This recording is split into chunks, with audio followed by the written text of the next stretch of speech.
नमस्ते, मैं doctor Manoj Singh, consultant chest और क्रिटिकल केयर अपोलो हॉस्पिटल से आपका इस लाइव टॉक शो में स्वागत करता हूं। आज हम लोग बात कर रहे हैं पोस्ट कोविड-19 के इन्फेक्शन से।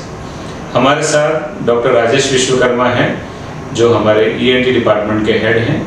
तो सबसे पहला प्रश्न मैं सर से पूछना चाहूँगा कि जब हम कोरोना से ठीक हो जाते हैं और जहाँ से हमने नेज़ोफेरेंजियल स्वाब लिया होता है नाक के पीछे से या ओरोफेरेंज से, आजकल हम लोग काफ़ी सारे पेशेंट्स देख रहे हैं जिसको हम कोरोना के बाद नया इन्फेक्शन से डायग्नोस कर रहे हैं। इसके बारे में पहला सवाल सर कि ये क्या है और ये वहीं क्यों हो रहा है?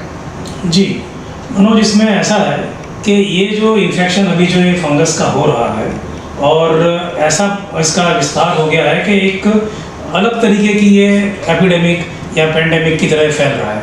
तो जो लोग कोरोना से ठीक हो गए, बाहर आ गए, इन लोगों में ज़्यादा देखने को मिल रहा है। और ये जो बीमारी जो है इसको म्यूकोरमाइकोसिस के नाम से जाना जा रहा है। म्यूकोरमाइकोसिस क्या है कि एक तरह की फंगस है जो कि वैसे भी हवा में होती ही है, और ये फंगस जो है बरसों से है, लोगों को पहले भी होती थी ये इन्फेक्शन। लेकिन अभी जैसा आपने कहा कि कोरोना के बाद में ये ज़्यादा दिख रहा है, इसका मतलब ये हो रहा है कि कोरोना जिसको हुआ उसके अंदर शरीर में कुछ तो ऐसा हुआ जिससे कि ये फंगस वहाँ पर आके बैठ रही है और वहाँ पे आराम से ग्रो कर रही है। तो ये जानना आम आदमी के लिए बहुत ज़रूरी है कि ये फंगस एक्चुअली क्या है और कैसे होती है। तो जैसा कि हम जानते हैं कि ये म्यूकोरमाइकोसिस की जो फंगस है, ये फंगस की बहुत सारी वैरायटी है, उसमें से एक है। और ये फंगस ऐसी जगह पे ग्रो करता है जहाँ पर ज़्यादा गंदगी हो, जैसे कि, और गंदगी में भी खासकर कि जो किचन का वेस्ट है, वेजिटेबल वेस्ट है, वुडन वेस्ट है, इसके ऊपर जब ये गीला हो जाता है और 2 दिन तक उसको उठाओ नहीं वहाँ से, तो वहाँ पर ये एक तरह की फफूंदी है, फंगस है जो वहाँ ग्रो कर जाती है। और ये जब ग्रो करती है, इसकी कॉलोनी वहाँ बनती है, तो उसके अंदर इसके छोटे छोटे स्पोर्स डेवलप होते हैं और ये स्पोर्स हवा के माध्यम से बाहर फैलते हैं और ये स्पोर्स किसी भी प्राणी में जाके स्थापित हो सकते हैं जहाँ पे उसको अच्छा ब्रीडिंग ग्राउंड मिले। नॉर्मली ह्यूमंस में इसका एंट्री नाक और मुंह से है। अब नाक से एंट्री और मुंह से एंट्री तभी हो पाएगी जब नाक पे मास्क नहीं पहना होगा। पहली बात ये हो जाती है, यानी कि मास्क साफ सुथरा पहना हुआ हो, मास्क आप नियमित पहनते हो और कोरोना से ठीक होने के बाद भी आप ये ध्यान रखते हो कि घर पर भी हम ये जितने भी कोविड के प्रोटोकॉल्स हैं उनको फॉलो करें तो तकलीफ नहीं होती है। ये जो स्पोर्स जब नाक में बैठते हैं तो वहाँ बैठने के बाद में वहाँ ग्रो करते हैं, लेकिन नॉर्मल में तो नहीं ग्रो करते हैं। नॉर्मल में इसलिए नहीं ग्रो करते हैं क्योंकि नॉर्मल हेल्दी इंडिविजुअल के नाक के अंदर की म्यूकोजा, उसके अंदर सीलिएटेड सेल्स होते हैं, तो उसकी अपनी खुद की सीलियरी एक्शंस होती रहती है। तो कोई भी कण, एलर्जन हो, पॉलन हो या स्पोर्स हो, वो जब भी वहाँ पर आके बैठता है तो ये सीलियरी एक्शन से उसे बाहर निकाल दिया जाता है या अंदर की तरफ धकेल के उसको पेट में भेज दिया जाता है और फाइनली वो एग्जिट हो जाता है। लेकिन कोरोना के बाद में ये देख रहे हैं कि ये जो स्पोर्स हैं वो उस जगह पे बैठते हैं और वहाँ से निकलते नहीं हैं। कारण ये हो रहा है कि कोरोना के बाद में जिसको भी मतलब या कोई कोरोना हुआ, उसकी जो म्यूकोजल लाइनिंग है उसमें एडिमा ज़्यादा होता है, यानी उस म्यूकोजा में सूजन ज़्यादा हो जाती है। जब सूजन ज़्यादा हो जाती है तो वहाँ की सीलियरी एक्शंस ख़त्म हो जाती है या कम हो जाती है, इसलिए भी वो वहाँ से नहीं निकल सकता है। दूसरी चीज़, सिर्फ कोरोना हुआ इसलिए म्यूकर होगा ऐसा तो है ही नहीं, क्योंकि लगभग 90% लोगों को तो होता ही नहीं है। तो ये उन लोगों को होता है जिनको कोरोना हुआ और साथ में डायबिटीज़ है, अनकंट्रोल्ड है डायबिटीज़। यदि वो कंट्रोल्ड है तो फिर कोई दिक्कत नहीं है, लेकिन अनकंट्रोल्ड है तो हो सकता है, या फिर जिसको साथ साथ में और कोमोर्बिड कंडीशंस है। अब ये डायबिटीज़ में क्यों होता है, कैसे होता है, हम पूछते हैं मनोज जी से, यही बताएंगे। डॉक्टर मनोज प्लीज़ बताइए कि क्यों ऐसा होता है। हम लोग ऐसा देख रहे हैं कि डायबिटीज़ एक इंडिपेंडेंट रिस्क फैक्टर है कोविड में, जिसकी वजह से ये म्यूकोरमाइकोसिस हो जाता है। काफ़ी लोग ये सोचते हैं कि मुझे डायबिटीज़ तो सालों से है, तो क्यों मुझे कोविड के बाद हो रहा है। तो जैसा आपने बताया, डायबिटीज़ में लोकल एरिया में हीलिंग नहीं हो रही है। जहाँ कोविड हुआ वहाँ हीलिंग नहीं हुई, जिसके चलते जो हवा से स्पोर्स या हाइजीन अच्छा ना रखने से अगर वहाँ पर स्पोर्स जाके एक्यूमुलेट हो गए तो डायबिटीज के मरीज में ऑटोमेटिक इन्फेक्शन को निमंत्रण दिया जाता है। हाँ। गले के सिंपल बैक्टीरियल इन्फेक्शन भी वैसे ही चल रहे होते हैं, और क्योंकि मास्क लगा के ही आप बात कर रहे हो, डिहाइड्रेट हो रहे हो, तो डायबिटिक का मरीज एक डेफिनेट हाई रिस्क में है नॉर्मल मरीज के बाद। तो इसलिए इसमें हम म्यूकरमाइकोसिस का रिस्क हम लोग भी ज़्यादा मेडिकली देख रहे हैं। प्रिवेंशन के फैक्टर्स भी आप में वही हैं जो नॉर्मल डायबिटिक पेशेंट्स को कहते हैं।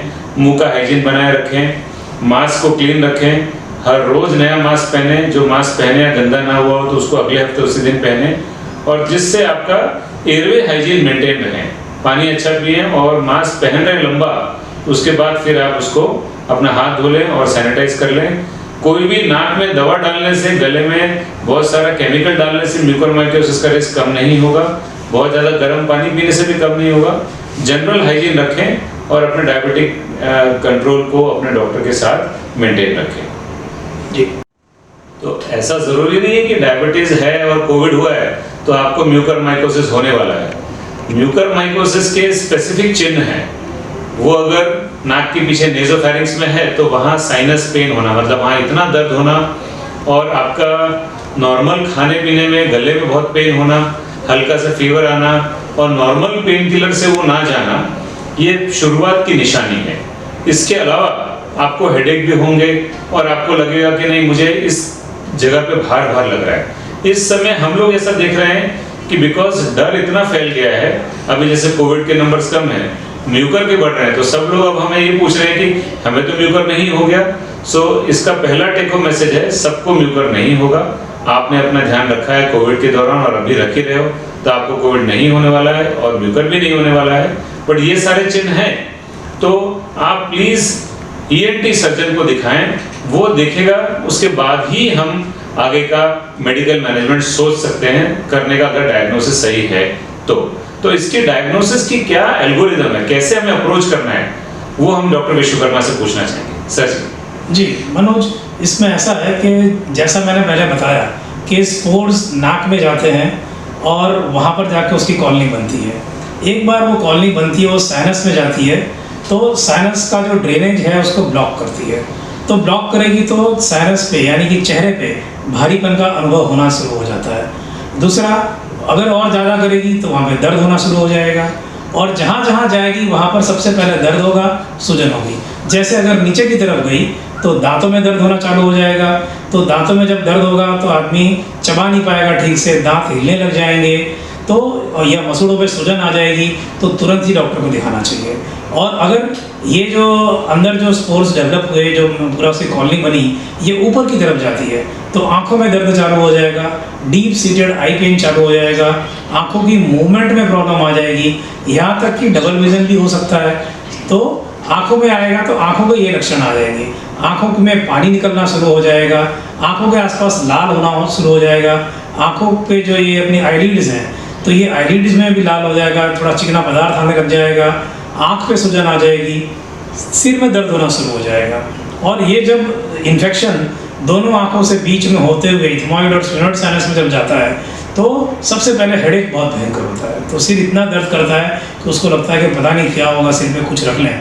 तो सिर दर्द होना, आंखों में दर्द होना, आंखों पे सूजन आना, चेहरे पे सूजन आना, चेहरे पे दर्द होना, दांतों में दर्द होना, नाक बंद हो जानी, नाक में से काला पदार्थ जैसा पानी जैसा प्रवाही निकलना, या लालाश वाला पानी निकलना, या खून की एक दो बूंदें निकलनी, ऐसा कुछ भी अगर होता है कोविड के बाद तो तुरंत ही अपने ट्रीटिंग फिजिशियन से मिलिए, उससे अपनी सलाह लीजिए। जरूर पड़े तो ENT सर्जन को दिखाइए, जो कि एंडोस्कोप के द्वारा नाक के अंदर देख के वहाँ की पूरी परिस्थिति का बयाना कर सकता है। वहाँ पर कोई काला पॉइंट है या कोई फंगस है तो वहाँ से स्वाब ले सकता है, बायोप्सी ले सकता है और उसका लेबोरेटरी परीक्षण कर सकते हैं। माइक्रोबायोलॉजिस्ट और हिस्टोपैथोलॉजिस्ट उसमें बता सकते हैं कि म्यूकर अंदर है कि नहीं।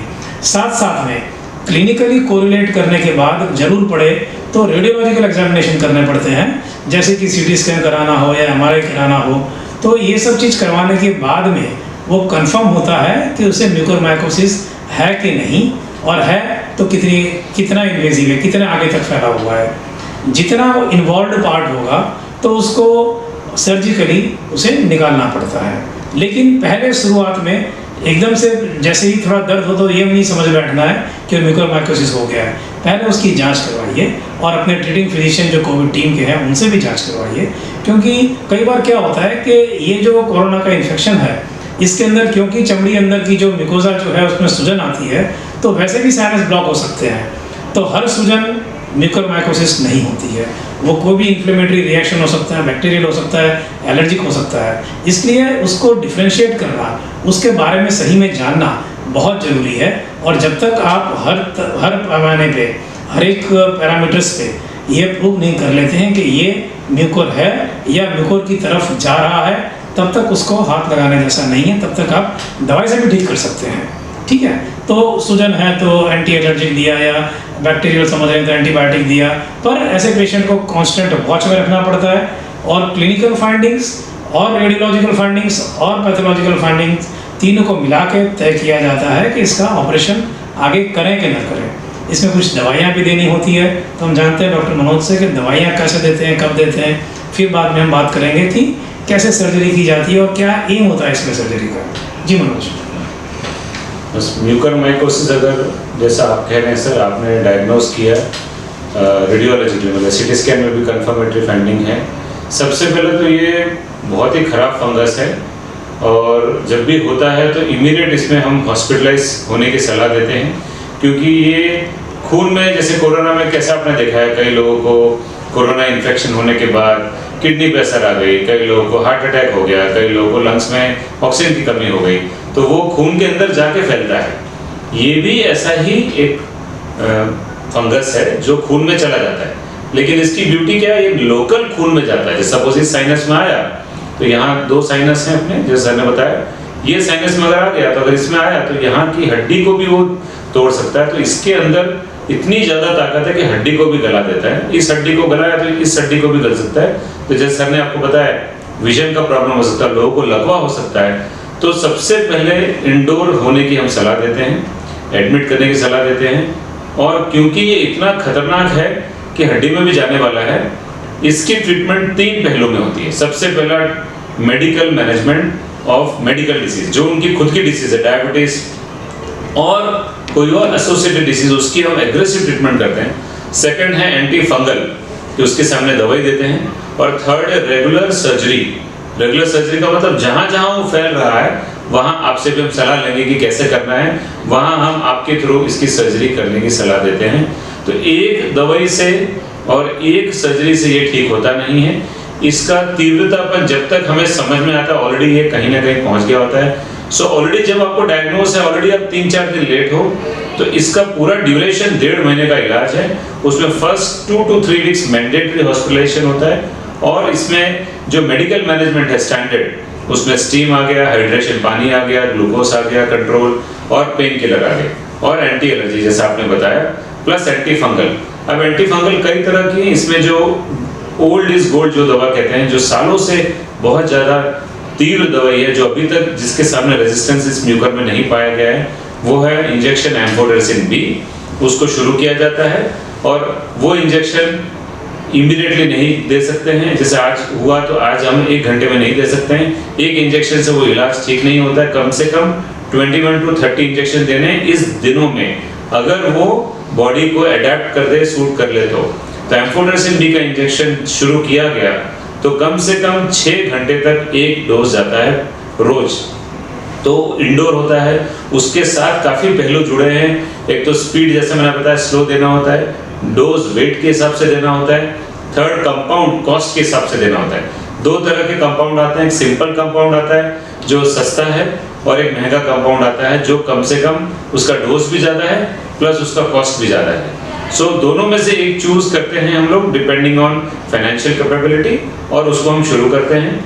और एंटी फंगल बहुत इफेक्टिव है, इसकी कोई गोली नहीं है, कोई गोली से ये प्रिवेंट नहीं होता, कोई गोली से ठीक नहीं होता। फर्स्ट 3 वीक्स मिनिमम, जब तक लोकल सिटी स्कैन और आप लोग हमें क्लियरेंस नहीं देते, तब तक ये इंजेक्शन अनिवार्य है, मैंडेटरी है।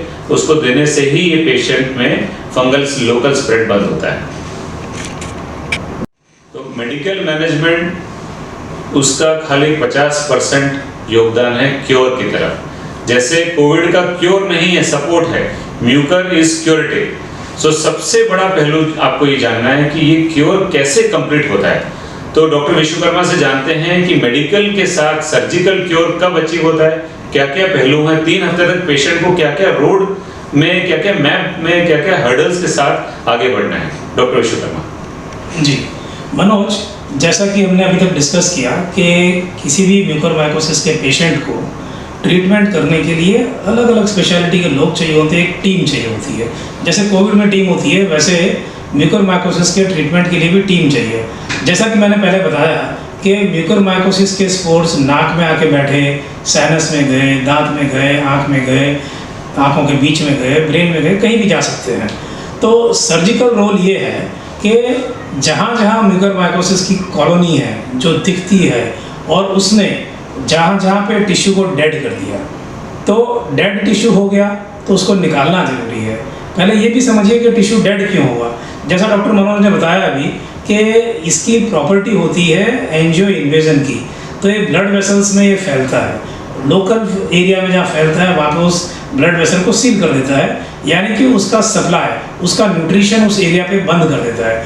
तो जिस जगह को, जिस भाग को खून के द्वारा वहाँ पे न्यूट्रिशन नहीं मिलेगा तो वो डेड हो जाता है, नेक्रोटिक हो जाता है। तो डेड टिश्यू वहाँ पे गिर जाता है, और जब डेड टिश्यू रहता है तो वहाँ पे फंगस और ग्रो करती है, तो ये और फैले नहीं, एक विशियस साइकिल हो जाता है। इसलिए सबसे पहले इस फंगस के लोड को कम किया जाता है, और फंगस का लोड डायरेक्ट सर्जिकल इंटरवेंशन से होता है। तो एंडोस्कोप के माध्यम से हम लोग देखते हैं नाक में जो टर्मिनेट्स हैं या जहाँ जहाँ पे ये फंगस फैला हुआ है और टिश्यू को डेड कर दिया है, तो उन सभी डेड टिश्यू को सर्जिकली डिवाइड किया जाता है, निकाल दिया जाता है। तो नाक में से, साइनस में से, और जब ज़रूरत पड़ी तो ऑर्बिट में से, या ऐसी भी ज़रूरत पड़ती है कि आँख पूरी की पूरी अगर विज़न चले गया हो, आँख के अंदर चले गया हो, तो आँख भी निकालना पड़ सकता है। दांतों में जाके दांत हिल गए, दांत निकल गए, तो दांत को भी निकालना पड़ सकता है। और ऊपर का मैग्जिला अगर इन्वॉल्व हो गया हो तो उसको भी निकालना पड़ सकता है। इसलिए अलग अलग भाग में क्योंकि ये फैलता है और क्योंकि उसकी ज़रूरत पड़ सकती है, हर एक को नहीं पड़ती है, लिमिटेशंस होते हैं सबके। तो यदि सिर्फ एंडोस्कोपिकल क्लियरेंस करना है तो वो ENT वाले कर देंगे। साथ में अगर मैक्सिलरी इन्वॉल्वमेंट है, डेंटल इन्वॉल्वमेंट है, तो वो ओरल मैक्सिलोफेशियल सर्जन्स या प्लास्टिक सर्जन्स करेंगे हमारे साथ में। पायलट इन्वॉल्व है उसमें भी। अगर आँख इन्वॉल्व है तो ऑप्थेल्मोलॉजिस्ट करेंगे साथ में। अगर ब्रेन में जा रहा है तो न्यूरोसर्जन साथ में होंगे। तो ये एक मल्टी स्पेशलिटी मैनेजमेंट है। मल्टी स्पेशलिटी हॉस्पिटल्स में ये आराम से हो सकता है, और जैसे हमारी अपोलो हॉस्पिटल है यहाँ तो ये बिल्कुल आराम से हो सकता है और होता ही है। तो सर्जिकल डिब्राइडमेंट के लिए भी एक पूरी मल्टी स्पेशलिटी टीम चाहिए। उसके बाद में इसके मेडिकल मैनेजमेंट के लिए भी हमारी पूरी इंटेंसिव केयर की टीम चाहिए, क्योंकि जैसा सर ने बताया कि अभी ये दवाई जो है, ये दवाई देने पे इसके कुछ फ्लक्चुएशंस होते हैं, किडनी पे असर होती है, या और मैग्नीशियम, पोटेशियम, ये सब का भी बढ़ना घटना होता रहता है, उसका हाइड्रेशन, तो ये सब मॉनिटर करते रहना पड़ता है। इसीलिए ज़रूरी है कि एक फिजिशियंस की टीम, एक सर्जन्स की टीम साथ में मिलके इसे काम करें। अब ये सब करने पे और प्रॉपर ट्रीटमेंट देने पे, यानी कि आपने सर्जिकल डिब्राइडमेंट कंप्लीट किया और उसको जितना इंजेक्टेबल मेडिसिन चाहिए, 3 हफ्ते से 6 हफ्ते तक की इंजेक्शंस होते हैं, 3 हफ्ते बाद में फिर रिव्यू करते हैं, उसको स्टेप डाउन करते हैं, अगर ज़रूरत पड़ी तो ओरल पे करते हैं या इंजेक्टेबल कंटिन्यू रखते हैं और आगे। तो जैसी ज़रूरत रही उस हिसाब से मेडिकल मैनेजमेंट होता है और उसके हिसाब से इसकी ट्रीटमेंट होती है। अब ये तो इसका ट्रीटमेंट का पार्ट हो गया, और हमने देखा है कि जिन लोगों को समय पे ले आए, अर्ली डायग्नोसिस हो गया, तो अर्ली डायग्नोसिस कंप्लीट क्योर है। इसमें कुछ घबराने की बात नहीं है, इसमें कोई दो मत भी नहीं है। तो early diagnosis, intervention, treatment, complete cure. लेकिन लेट डायग्नोसिस होगा तो जो पार्ट डेड हो गए हैं उसको तो आप रिवाइव कर नहीं सकते हो, इसलिए उसको निकाल के उसकी जो सपोर्टिव चीज़ें हैं वो की जाती है। अभी आजकल थोड़ा ये भी देख रहे हैं कि म्यूकोरमाइकोसिस नाक में हुआ, मुंह में हुआ, गले में तक गया, और कई लोगों को ये लंग्स में भी चला जाता है। तो जानते हैं हम डॉक्टर मनोज से कि ये म्यूकोरमाइकोसिस अगर लंग्स में चले जाता है तो ये कैसे पता चलता है और उसमें क्या करना होता है। जी doctor Manoj. Yes sir, mucormycosis अगर लंग में जाता है तो it is a very bad news. जैसे आपने बताया कि ये टीम अप्रोच है, लंग में भी हम लोग थोरेसिक सर्जन मतलब लंग्स के सर्जन को इन्वॉल्व करते हैं। क्योंकि जैसा हमें पता है लंग्स इतने ज़्यादा हवा से भरे, इतने ज़्यादा नसों हैं, खून की नसें हैं उसमें, तो इतना ज़्यादा वो रैपिडली फैलता है। तो फैले उससे पहले जिस लोब में, अगर लोअर लोब में है तो उस लोब को हम सर्जिकली निकलवा देते हैं, क्योंकि वहाँ दवाइयों का इतना इफेक्ट हमने देखा नहीं है। बहुत ही फ्यू केसेस, लकी केसेस है जिसमें लंग में जाने के बाद यहाँ से अगर आप लोगों ने लोड कम कर दिया, जो हमारे कुछ केस हैं यहाँ पर, जिसमें यहाँ भी था और लंग्स में भी था और ENT में भी था, तो सर के मार्गदर्शन में हमने काफ़ी केसेस को मेडिकली भी ठीक किया है। पर जनरली अगर उनका बुखार कम नहीं हो रहा हो, लंग्स में खून की उल्टियाँ शुरू हो गई हो, सांस चल रही हो, ऑक्सीजन आ गया हो, तो उस डेड पार्ट को जहाँ पर म्यूकर फंगस बैठा है उसको निकाल देने में ही क्योर की तरफ जाते हैं। इसके अलावा भी हम आजकल लंग्स में बहुत इन्फेक्शन देख रहे हैं। दर्शकों, आपको जानना ज़रूरी है कि सब इन्फेक्शन कोरोना की वजह से नहीं होता है। पोस्ट कोविड भी हम लोग बैक्टीरियल इन्फेक्शन देख रहे हैं। इनफैक्ट वाइट फंगस भी हम बहुत देख रहे हैं, आप भी इससे सहमत होंगे। हम लोग भी थ्रोट में इतना कैंडिडा और एस्परजिलस जो वाइट फंगस होता है इतना देख रहे हैं। सो आप लोग ध्यान रखिए कि कोई भी रूप में आपको कोरोना के बाद वापस बुखार आए या म्यूकर के चिन्ह आए, प्लीज़ हमें अपोलो हॉस्पिटल में संपर्क करें। मेडिकली और सर्जिकली हम लोग यहाँ हैं आपकी सेवा में। वो सारे डायग्नोस्टिक टूल यहाँ पर हैं और ज़रूरी नहीं है कि कोरोना वापस आपको होगा, लेकिन कोरोना के बाद जिस जगह में बहुत ज़्यादा डैमेज हुआ है लोकल म्यूकोजा में, लंग, थ्रोट, ट्रैकिया, ENT और कहीं भी एरिया में इन्फेक्शन अगर है तो डरिए मत, पैनिक मत होइए। पूरे टीम अप्रोच के साथ हम लोग आपको ठीक करने में सक्षम हैं।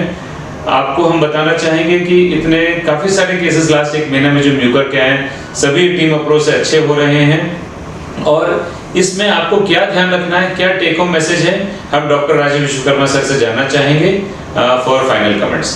थैंक यू जी। तो म्यूकोरमाइकोसिस अगर किसी को होता है कोविड के बाद या कोविड के दरमियान, तो उससे कोई बहुत घबराने की ज़रूरत नहीं है। ज़रूरी ये है कि जैसे ही इसके कोई लक्षण आए तुरंत ही डॉक्टर की सलाह लीजिए, डायग्नोस हो जाए तो उसकी ट्रीटमेंट शुरू कर दीजिए। ट्रीटमेंट सर्जिकल, मेडिकल जो पूरी कंबाइंड ट्रीटमेंट है ये समय से होगी तो कोई प्रॉब्लम आएगा नहीं और इसका कंप्लीट क्योर है। इससे बचाव के लिए जैसे हमने बताया कि क्योंकि एंट्री इस कोरोना की नाक और मुंह से है, इसलिए नाक और मुंह की जो एंट्री है उसको साफ रखना पड़ता है, यानी कि ओरल हाइजीन मेंटेन करनी पड़ती है, नेज़ल हाइजीन मेंटेन करनी पड़ती है, और अपनी सफाई, अपने आसपास की सफाई, अपने घर की सफाई, अपने घर के सराउंडिंग्स की सफाई, ये सब सफाइयों पर अच्छी तरह से ध्यान दिया जाएगा तो म्यूकोरमाइकोसिस होने की संभावनाएं बहुत कम हो जाती है और इससे डरने की ज़रूरत नहीं है। इसका ट्रीटमेंट है। और यदि किसी को क्योंकि इम्यूनिटी कम है और कोविड हुआ और कुछ और डायबिटीज़ है और कुछ और कारणों से यदि म्यूकोरमाइकोसिस होता भी है तो तुरंत आप अपोलो का संपर्क करें। और यहाँ पे हमारी टीम इतनी सक्षम है कि हर म्यूकोरमाइकोसिस के पेशेंट्स को पूरा का पूरा इलाज मिल सकता है, पूरा इलाज दे सकते हैं और उनको ठीक कर सकते हैं। जी, नमस्कार।